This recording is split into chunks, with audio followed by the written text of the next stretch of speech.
you for joining this online event. And of course, thank you, Chegwe, for inviting me to give this talk.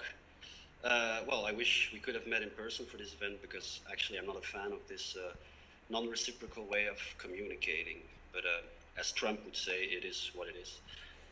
So before we get started, I think it's useful that I first give you some of the background against which my presentation needs to be situated.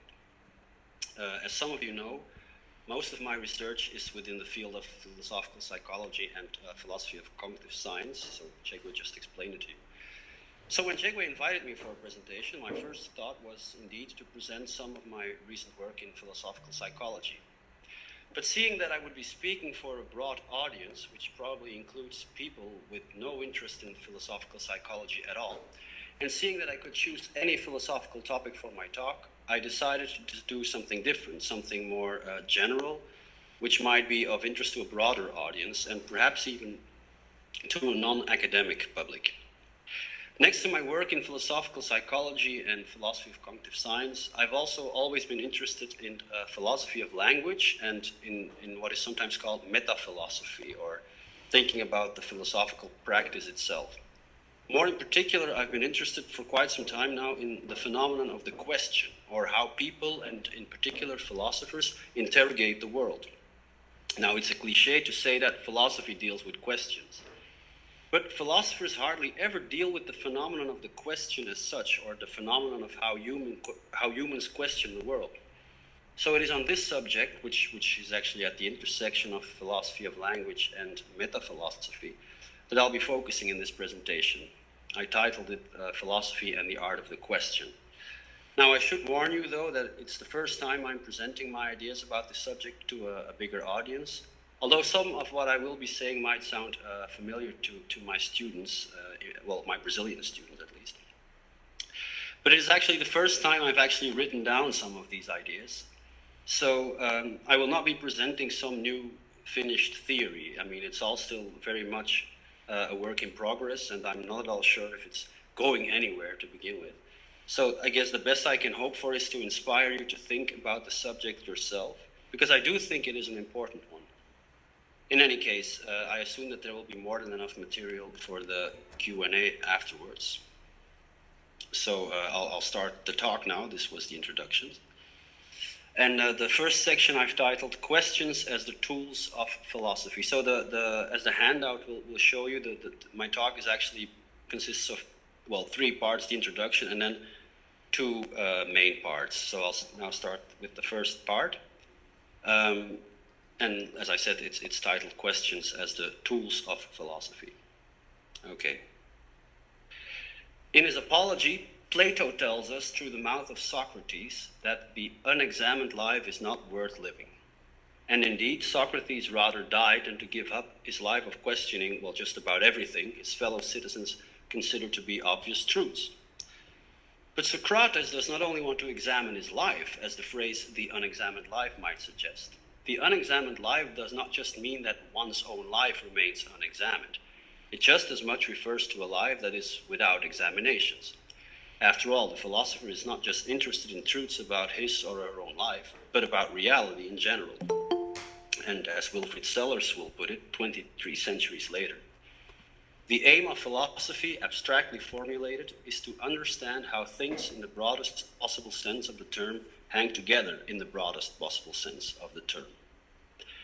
Now, as far as definitions of philosophy go, this one manages to very concisely capture at least a few important elements. But strictly speaking, it is not really a definition of what philosophy is, but about what philosophy aims at.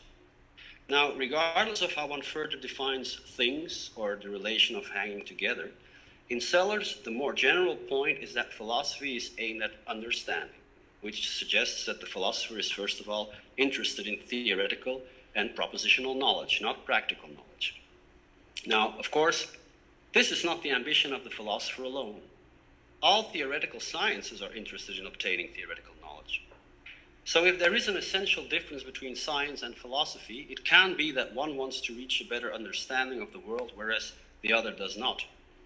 And although I do not want to enkindle the perennial discussion about the relationship between science and philosophy here, I do think that philosophy sets itself apart, but perhaps not so much in its aim. After all, physicists like Stephen Hawking claim just as much to be looking for a theory of everything.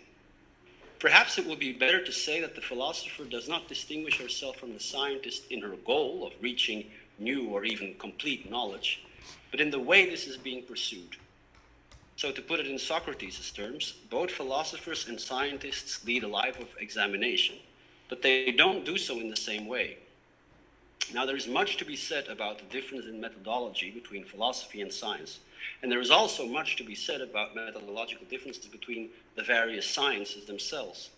But it is hard to deny that there is such a thing as the scientific method, which includes practices like systematic observation, experimentation, the forming of hypotheses, and inductive reasoning. But above all, there is an emphasis on measurement and quantification, which we do not find in philosophy. This latter point hangs together with another important feature of science, which we don't immediately find in philosophy. The scientist typically has her own set of tools. And although there is no such thing as the tool set of science, it's an undeniable fact that most, if not all, scientific disciplines have certain specific tools or instruments at their disposal by which they can carry out their research, whether it is the magnifying glass of the art historian or the particle accelerator of the particle physicist. But what tools does the philosopher have? With what does the philosopher work to reach the aim of understanding how things hang together? Now, I think the answer is not nothing, even though there are, of course, no literal physical tools which the philosopher can use in his quest for knowledge. Nietzsche is sometimes referred to as the philosopher with the hammer, but without wanting to minimize Nietzsche's skills as a carpenter, I don't think he used the hammer when he was doing philosophy. Nevertheless, I do think there is an important sense in which the philosopher can be said to be using tools. But because a tool only makes sense in relation to the activity in which the tool is being used, we should first ask ourselves what this activity is in case of philosophy, and this is not an easy task. As we've just seen, it can't simply be looking for knowledge or truth, because this is what all scientists do as well.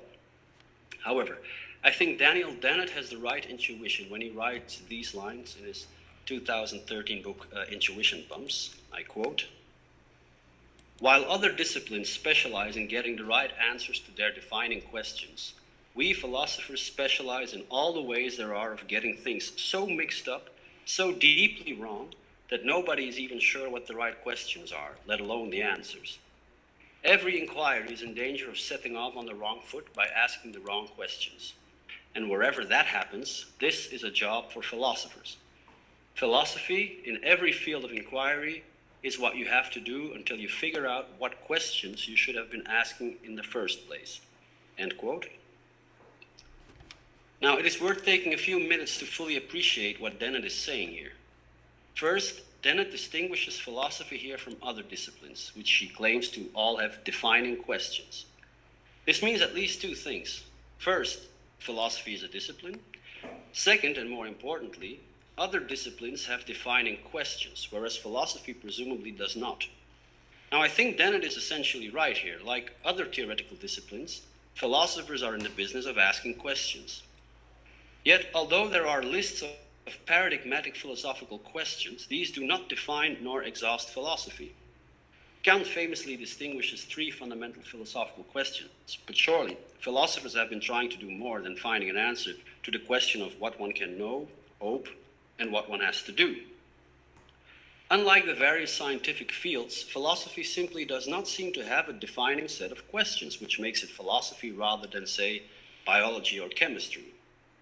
Nevertheless, there is a different sense in which questions do, in fact, help to distinguish philosophy from other disciplines. And it is this sense, which becomes clearer in the second part of Dennett's characterization of philosophy. Dennett rightly points out that every inquiry runs the risk of setting off on the wrong foot by asking the wrong questions. It is here that, according to Dennett, philosophy can show what it's worth. As he puts it, philosophy is what you are doing when you are trying to figure out what questions you should have been asking in the first place. In other words, philosophy deals with questions. More in particular, it tries to figure out which ones are good and which ones are bad questions. Of course, what Dennett does not tell us is how philosophers do this, and this is precisely what interests me here. How do philosophers go about figuring out what questions within the context of an inquiry the inquirers should be asking? Well, the answer is actually quite simple. Philosophers try to determine whether or not an inquiry is being led by the right questions by asking questions about these questions. Of course, other disciplines ask questions too. I mean, they obviously ask questions concerning their own subject matter, and they also question the possible answers to these questions. So, although Heidegger once claimed that science doesn't think, die Wissenschaft denkt nicht, scientists ask critical questions too, and they constantly reflect on the correctness of the answers to which their questions have led them. Yet it seems nevertheless accurate to claim that philosophers take a further step back and ask questions not only about the answers, although that too, of course, but also about the questions that gave rise to the answers. In short, philosophers question questions. And one important reason for doing so is to expose the ideas which a given theory has already taken for granted. Every question inevitably contains within itself a set of tacit assumptions about what is being questioned. Only by questioning the question can these assumptions come to light. Take, for instance, the contemporary question of how the mind maps onto the brain, a question which grounds and just as many projects in neuroscience, including billion-euro projects like the Human Brain Project. This question itself, how the mind maps onto the brain, already assumes quite a lot. Of course, it assumes that such a mapping between mind and brain is possible, which in turn presupposes that the same type of mental phenomena in humans correlates with the same type of human brain events.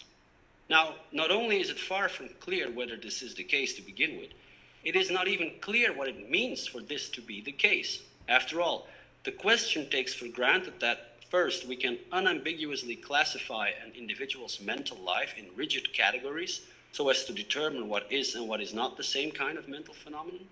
But how do we determine sameness with regards to mental events? Is my headache from 2 years ago the same I'm experiencing right now? Second, it assumes that these categories are the same for everyone, and in addition that there is such a thing as the human brain, a physical entity which is like bodily organs virtually identical over and across individuals.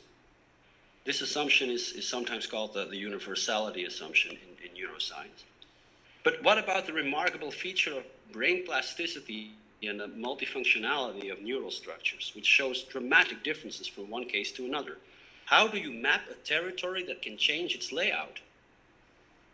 Thirdly, it assumes that our mind is nothing other than or solely depends on our brains and that we can in principle do away with our bodies and the environment.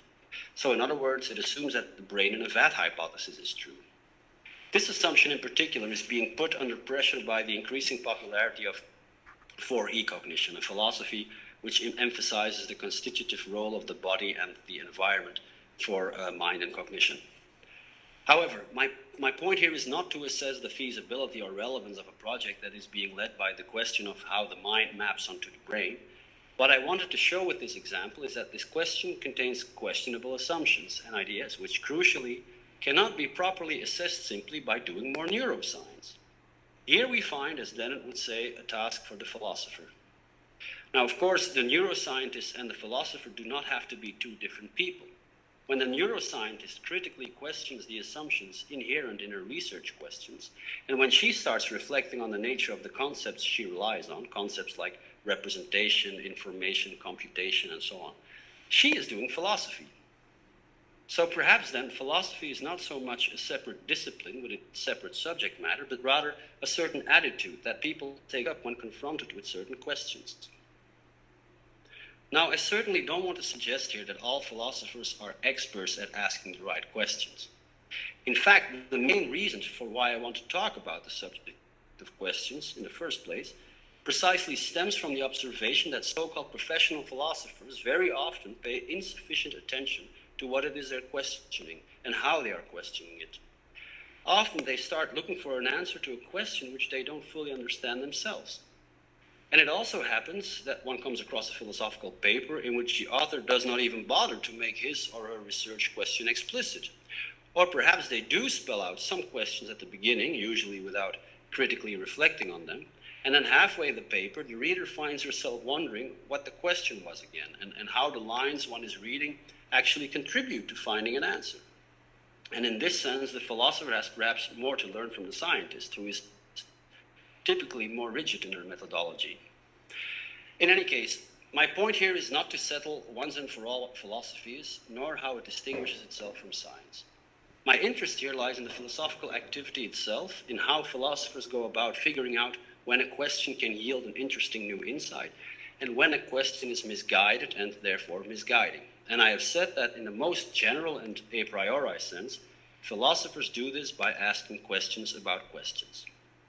So on the one hand then, it is questions themselves which can become the subject matter of philosophical inquiry. And this, of course, is nothing new. I mean, everyone knows that philosophers deal with questions. On the other hand, however, and this is what I want to emphasize, questions are also what the philosopher has to use in order to go about his business. What I want to suggest here is that we think of questions as the tools of the philosopher. Earlier, I said that unlike the scientist, the philosopher has, literally speaking, no tools or instruments at her disposal. At least if by literal we mean tools as physical objects or devices. However, in a broader sense, the philosopher does have instruments which help him to carry out her activity. The tools of the philosopher are questions, but they are not the kind of measuring tools of the scientist. The philosophical practice is not one of measuring things or collecting data. It is a creative practice.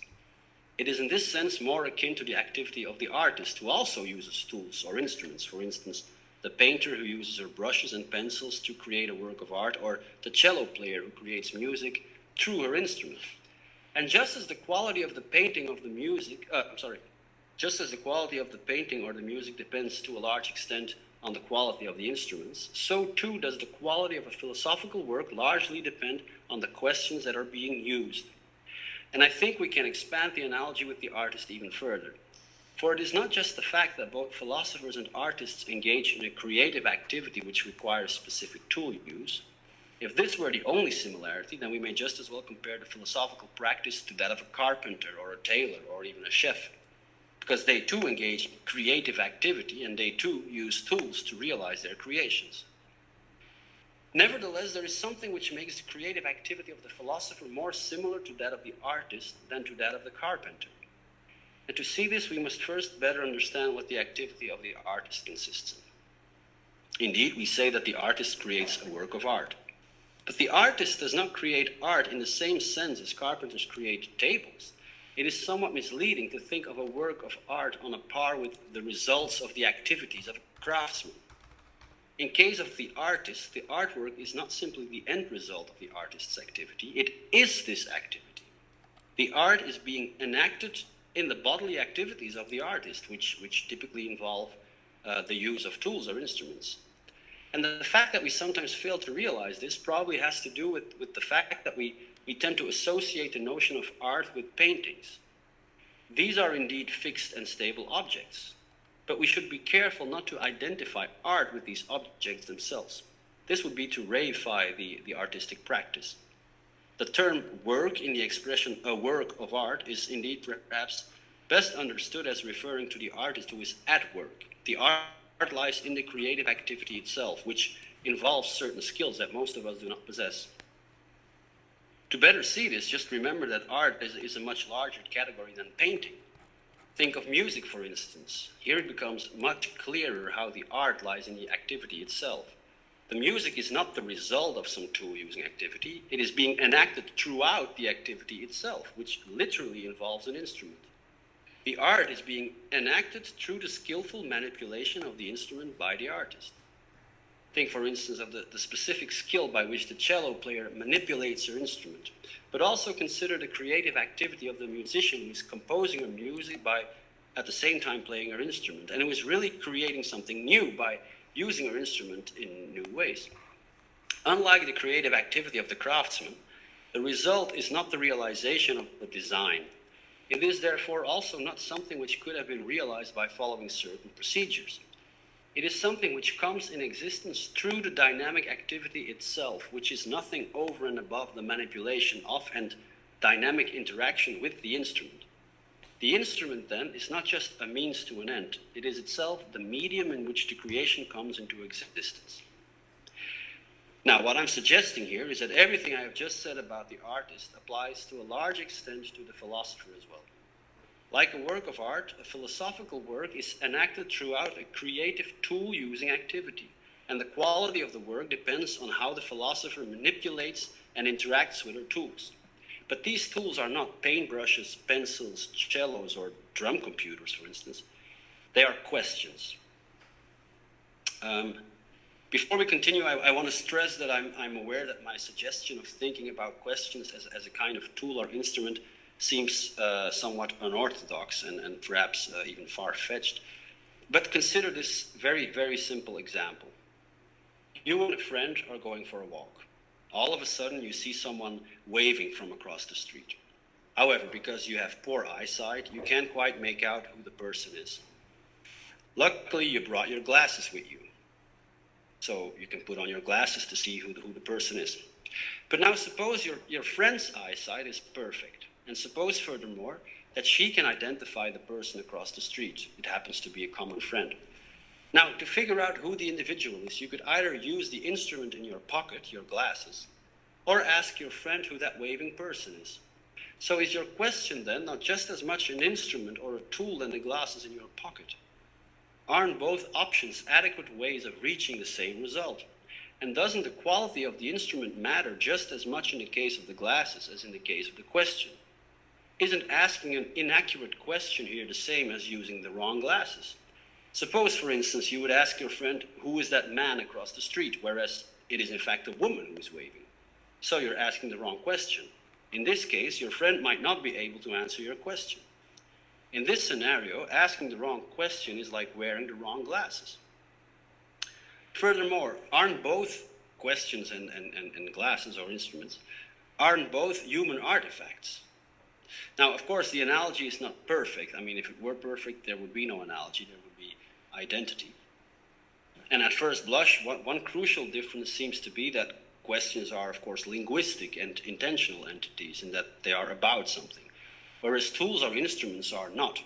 Hammers, brushes, musical instruments, glasses are not about something. But on second thought, however, there is, well, at least within human cultures, a special kind of tools that are as much about something than the questions we ask, namely representations, like traffic signs, maps, models, and of course, the physical signs and symbols we use to write and read. Now, I suppose we have not much trouble with calling a traffic sign a tool for guiding traffic. Now, some of these representations, and that's my point, are questions. But of course, we don't use them to guide traffic or to find our way around in a new city, like a map. We use them for something else. I'll return to this. But the point then is this. Although questions are in one way very different from ordinary tools, they are functional entities just the same in that they serve a purpose. We use them for something. We use them because we want to know something. And very often, but not always, this knowledge is not the purpose itself, but something we need in order to solve a problem. Which is to say that we often, but not always, ask questions to solve a problem. Now, we don't use questions to solve all problems. I mean, most practical problems are solved simply by doing. When I'm on a city bus with no air conditioning in the middle of summer and the heat is really getting to me, I might try to solve this problem by standing up and opening a window. But no asking of questions needs to be involved here. However, when the windows don't open, the situation changes. Now, dealing with the problem might require a few questions. For instance, is there cold water on board? Or is there something I can use as a fan? Or how long is this bus ride going to take? And as long as these questions remain, the problem remains. Now, of course, simply using questions for the purpose of solving problems, which we all do all the time, does not mean one is engaging in philosophical activity, just as using a pencil does not mean one is creating art. One crucial difference with ordinary question use is that in the day-to-day questions we ask for solving some problem, we typically already fully understand what the problem is, and often we also already know what the outcome has to be. What we don't know is how to get to that outcome. This is typically not the case in philosophy, where often understanding the problem is a problem in itself, and where we have absolutely no predetermined notion of what the outcome might look like. Take, for instance, the hard problem of consciousness question, typically formulated as, how does consciousness emerge from matter? Compare this with the question of our bus passenger who asks, how can I avoid being overwhelmed by the heat? For the latter question, both the problem and the outcome are completely clear. The problem is that you're getting overwhelmed by the heat, and the outcome has to be, obviously, that you're no longer being overwhelmed by the heat. Things are different for the hard problem of consciousness question. What makes this question a philosophical question is, well, that it isn't even clear what the problem is, let alone what the outcome must be. And when I say that it isn't even clear what the problem is, I don't simply mean to say that the hard problem of consciousness is not a real problem in the way disease, famine, and global warming are. I mean, it is perhaps more appropriate to call it the hard question of consciousness. What I mean when I say that it isn't even clear what the problem is, I mean to say that it isn't even clear what the question is. Of course, many philosophers claim that they understand perfectly well what the question is. But if they do, they must at least have a clear idea about, well, what consciousness is, what matter is, and what emergence is. And to my knowledge, there is no consensus on what these terms are to pick out exactly. In Dennett's terms, perhaps it is not the task of the philosopher to try and answer this question, but to make sure that the question isn't setting us off on the wrong foot. Now, as said, my point here is not to determine the essence of philosophy, nor what the task of philosophy is, nor what makes a question philosophical. Nor do I want to defend the idea that philosophers are artists, for despite striking similarities, well, I think there are striking similarities, I think there are also crucial differences between art and philosophy. But I will not expound on this any further. What I want to do in the remainder of this talk is to further examine this remarkable set of tools we all use every day to make our way in the world, namely questions. And this is the second part. I'm just going to have a sip of water.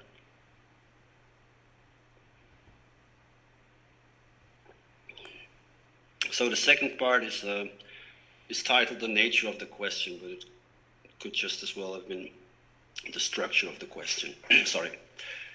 But regardless of whether one agrees with my suggestion of thinking about questions as the philosopher's tools, it seems undeniable that the phenomenon of the question is nowhere as prominent as within philosophy. In a sense, questions are the material the philosopher has to work with. There is some irony then in the fact that although philosophers are sometimes said to question everything, they never devoted much attention to the question as a subject in its own right. And perhaps here we already find a difference between philosophers and artists. After all, every artist takes at least some interest in the tools or instruments she's working with. Yet not even Wittgenstein, who perhaps more than anyone emphasized the functional nature of language, took it upon himself to systematically study the linguistic phenomenon of asking questions. Indeed, most attention that has so far been given to the topic has come from linguists.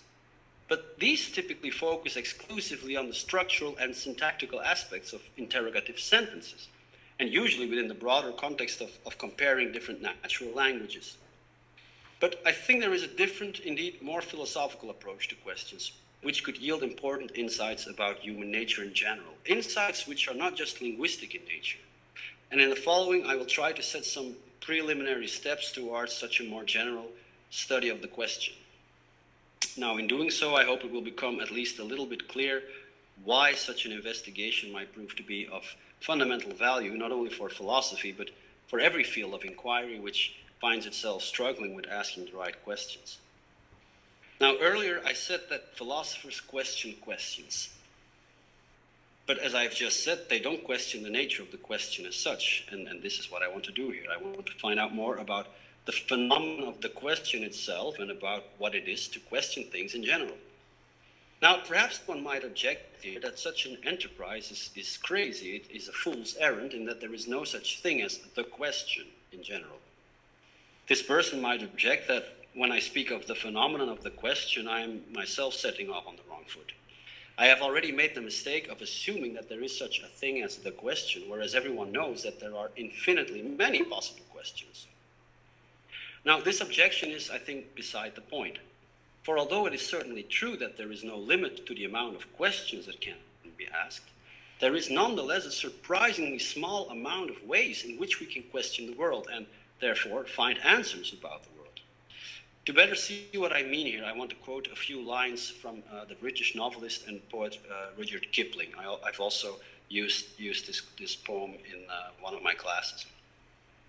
In one of his children's stories, he inserts a small poem which is probably addressed to his daughter, Effie, who actually died of pneumonia at the age of 6. But after the famous story, The Elephant's Child, there is this charming poem, and it starts with these well-known lines. I'm just gonna use these 4 lines. I keep 6 honest serving men. They taught me all I knew. Their names are what and where and when, and how and where and who. Kipling is here, of course, referring to the so-called WH questions, which are also in linguistics referred to as such, although linguists usually refer to them as content or information questions. Of course, all native English speakers are familiar with the WH questions, probably since primary school.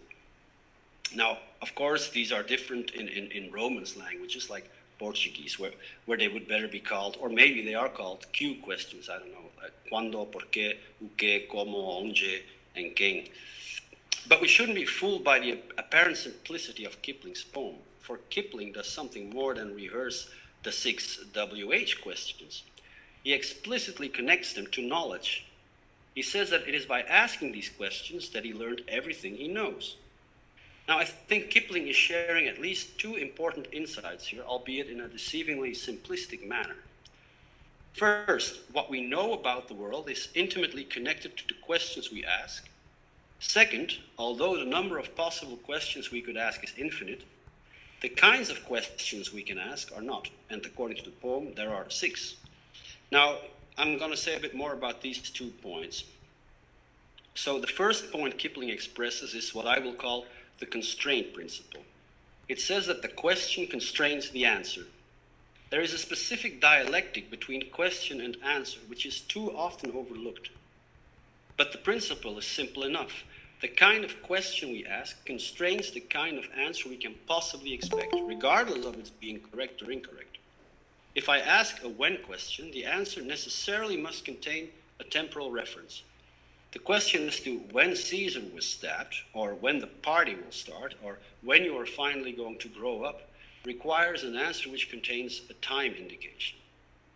Even before we consider the answer's correctness, for it to even qualify as a legitimate answer, it must meet the conditions that are being determined by the question. Now, this insight, I think, is crucial because it shows how questions can set us on the wrong foot from the very beginning. Take, for instance, the question, why do I exist? Or after some tragedy, people sometimes ask themselves, why me? Now, these are why questions, which ask for a reason. A why question demands of its answer that, whether it's correct or incorrect, some sort of motive or goal is given. This is how this kind of question constrains its answer. And it should be clear that this constraining is semantic in nature. It's a matter of meaning, not of syntax. Another good example comes from Douglas Adams's Hitchhiker's Guide to the Galaxy. It's a bit of a nerdy example. But after 7.5 million years of doing computations, the supercomputer in the book, Deep Thought, has finally come up with an answer to the fundamental question of the meaning of life, the universe, and everything. And the answer is 42. Now, this answer is so ridiculously funny and absurd, not because it is incorrect, but because it can't really be an answer in the first place. It is merely presented as an answer. And the reason that it isn't an answer is precisely because it does not respect the semantic constraints of the question. The question obviously asks for a reason, and reasons can be numbers. The computer has simply not understood the semantics of the question, which is to say that it has not understood how the question constrains the answer. A lesson on the side here then is that it is simply absurd to expect a calculating device to provide us with answers to questions that ask for reasons. But the more important message here is that understanding a question means understanding what does and what does not qualify as a possible answer. And it should be clear why this is important, especially for a philosopher. It means that the first selection round of answer candidates is already behind us the moment we ask the question. Another way of putting it is that every question always already is an answer. it has already answered the more fundamental question of which kind of answer will be eligible. That is, what the answer in general must look like. Now, if we return to my tool analogy for a moment, there again seems to be a noteworthy similarity that we also find such a constraining relation between the kind of tool we use and what we use it for. Again, consider a musical instrument like a cello. Although there are indefinitely many possible cello pieces, the instrument nevertheless constrains the musician's possibilities in several ways. Yet it is precisely through these constraints that the instrument allows for the creation of cello music. So if your goal is to compose piano music, then perhaps you have chosen the wrong instrument. You can't use a cello for the creation of piano music. Similarly, you can't build a house with brushes, you can't make electrons collide with a nutcracker, and you can't reach answers by using the wrong questions. The fact that ordinary tools constrain in a physical sense, whereas questions constrain in a semantic sense, seems to make no difference for the functional and instrumental character of both. So I now turn to the second point Kipling's poem is making, which has to do with the very first line. Kipling writes, "I have 6 honest serving men," thereby referring to the 6 WH questions, which, as said, are in linguistics referred to as content or information questions. It should be noted that there are other questions than WH questions. The question, "Is there a meaning of life?" is not a content or information question. It is a yes or no question, which linguists call polar questions. But remarkably enough, however, these are the only 2 types of question we can use to interrogate the world. We have content questions and we have polar questions. That's it. What is even more remarkable, I think, is that the 6 content questions are common to all known natural languages. So the objection that what I'm saying here might only apply to English is incorrect. Of course, in other languages, content questions obviously do not start with WH. I mean, in Romance languages like Portuguese, Spanish, Italian, and French, they typically start with a Q or a K sound. In German languages like German, Dutch, English, and Flemish, my own mother tongue, most of them start with a W. And in Greek, most of them contain T. But also in Swahili, for instance, they end either on P or Ni. But in any case, the phonological details are not that important here. What is important is that Kipling's honest serving men seem to appear in all human natural languages.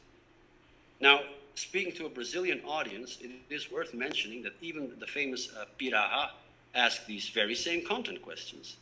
I actually contacted Professor Daniel Everett himself for this, and he assured me that the Piraha have the same kinds of content questions a native English or Portuguese speaker has. Of course, they don't have the same kind of pronouns, but they do ask the same kind of content questions. And all the questions in English can be translated to Piraha. Now, seeing that Professor Everett lived among the Piraha for over 20 years and speaks the language fluently, I think we can trust his answer. So although it is sometimes said that the Piraha have no concept of time, they do ask when questions, which is proof enough that the claim about their not having a notion of time is just ridiculous. And then, I've also contacted several other linguists to see if they know of any natural language that has different ways of asking content questions. None of them answered that they know of any such language. So it seems that Kipling's 6 honest serving men are universal, which I think is quite extraordinary. Our ways of questioning the world are limited, and the way in which they are limited appears to be the same for everyone everywhere. We can either ask why, when, how, where, who, and what, and that's about it for everyone. Now, I think this observation raises a number of interesting questions.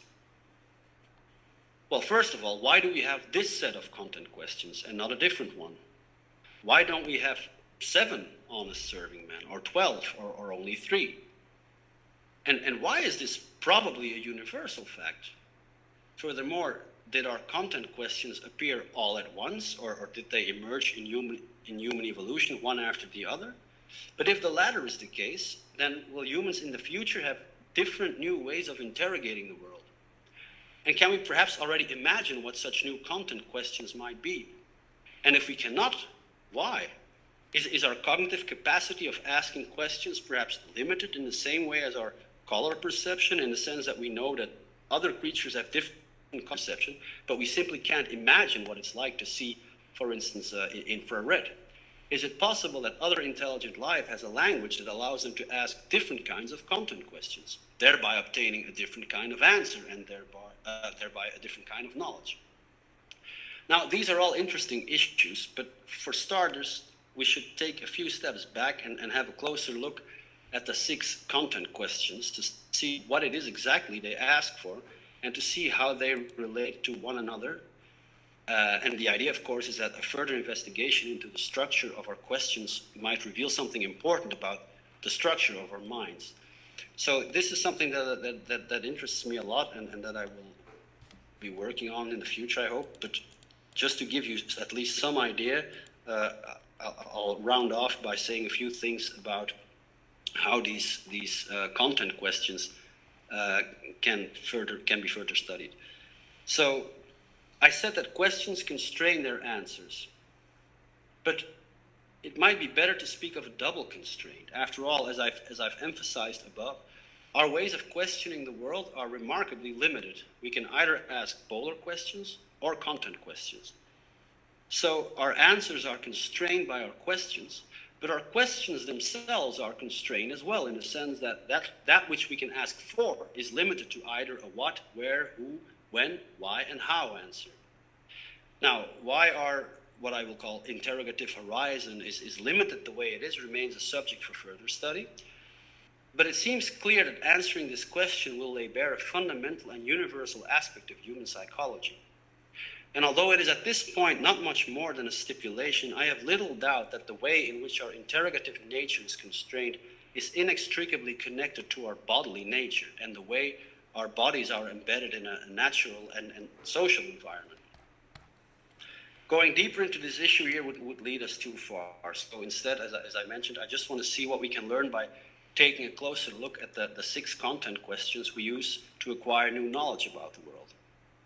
Now, there are different approaches here, but I'm especially interested, as mentioned, in what it is that they ask for. So I think we can agree that in general, so I'm leaving out the idiosyncrasies or the metaphors or the poetic language used, but even those. But in general, I think we can say that first, a when question wants to situate something in time. A where question wants to situate something in space. A why question asks explanation in terms of reasons. A how question asks for the way in which things are or the way in which they have happened. A who question asks for a person or a personified entity. And a what question asks for, well, an identification. Now, there are 2 other WH questions. You have like which and whose, but these are actually just variants of a who and a what question. Okay, so I'm quickly going to say a little bit about these 6 questions. Now, well, I say that this is what the different content questions ask for in general because we sometimes indeed use them differently. I mean, every language has its idiosyncrasies. So, for instance, in English, we say, where did you get that idea from? Now, here, of course, we are not literally asking for a location, although the answer could refer to a location. For instance, I read it in a book. But idiosyncrasies aside, I think the above characterization is fairly accurate. Okay, so there are various ways in which the content questions can be studied. However, seeing that I've been talking for quite a long time, I'll round off now by saying just a bit about at least one way the subject could be approached. What we could ask ourselves about these questions is how they are interrelated. In other words, we could further investigate their internal structure. And when we do this, one interesting observation is, I think, and at least in English, that all content questions can be reformulated as a what question, with the exception of a who question. So when will you arrive? That easily becomes what will be the time of your arrival. Where are the keys becomes what is the location of the keys. Why did you hit him becomes what was your reason for hitting him.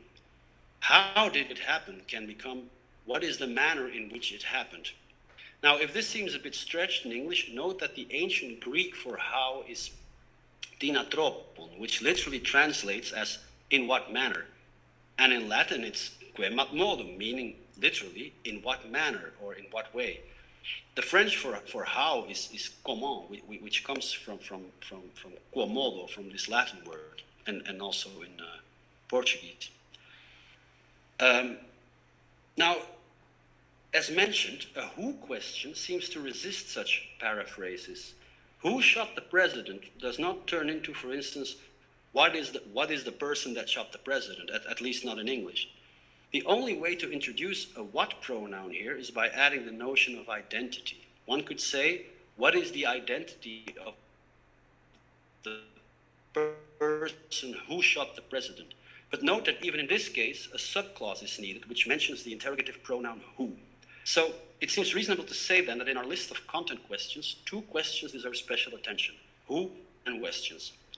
The fact that in English and many other languages, content questions reduce to what questions, with the exception of who questions, tells us something important about the nature of our questions. For if it is true that what questions ask for a kind of identification, and if all other content questions can be paraphrased as a what question, then all content questions at bottom ask for a kind of identification. A when question wants to identify the time of some event. A where question wants to identify the location of some entity. A why question wants to identify the reason for something. And a how question wants to identify the way or manner in which something either occurs or is. So seen in this light, the one remaining who question is actually not that different. A who question also asks for an identification. The only difference is that the question already assumes that the identification will pertain to a person. But it is at bottom no different from a what question in that it asks for an identification of something, albeit that this something is a someone. So, to round off, what does all of this tell us? I think the fact that we can reformulate all content questions either in terms of a what or a who question points to some fundamental psychological fact about humans, which I believe to be universal. Now, of course, more empirical data is required to support this claim, but I think it points towards two fundamental facts about human nature. First, at a basic cognitive level, human beings make a primary distinction between persons and the rest of nature. Second, asking questions is first and foremost a matter of identifying entities that belong in one of these two categories. And we do this by asking what questions. And seeing that what questions are indeed more rudimentary than other content questions, it should be no surprise that these are precisely the questions of the philosopher. Think, for instance, of Kant's what can I know, what can I hope, and what should I do questions. And Plato and Socrates asked almost exclusively what questions. In fact, if it is true that philosophers question questions, they actually have little choice but to fall back on what questions.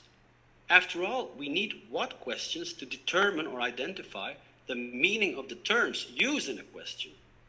To properly evaluate a question like, where is the mind, which is a question that is central to the whole extended mind debate, we must necessarily ask a what question first.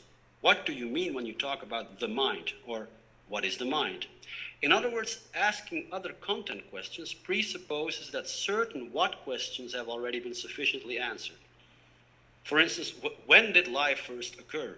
Presupposes that we already have the what question, what is life, answered. How does consciousness emerge from matter? Presupposes that we sufficiently understand what the notions consciousness, emergence, and matter mean. So, indeed, we ask what questions not only in relation to objects and events, but also in relation to meanings. We ask, what is that thing over there? But we just as easily ask, what is the meaning of this sentence? And I think this is something which deserves further study.